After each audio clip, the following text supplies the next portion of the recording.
Did you get a chance to speak to Leonard about this role? Many times, yeah. Leonard and I have become quite close through this process, and I consider him a friend, and consider our connection one of the most exciting parts of this whole experience. I can imagine. So, well, I got to ask you this, and I'm sure you've been asked this a lot already, but are you a Star Trek fan, or were you a Star Trek fan before making this film? I mean, I certainly knew of Star Trek. I wouldn't call myself a fanatic, but I had been exposed to it a little bit growing up, and I consider myself now a fan, having immersed myself in the world and the optimism and the vision of Gene Roddenberry and the enthusiasm that it's engendered the world over. So I consider myself a fan now, for sure. Would you be able to talk us through? I know that you take this role, you've taken this role very, very seriously, and you just talk us through some of the things that you did in order to prepare for your role as Spock.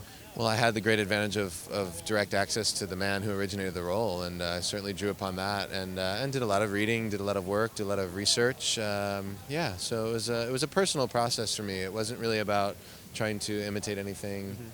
Or recreate something. It was really about trying to find my point of view and my point of entry into this character, which I think we've all.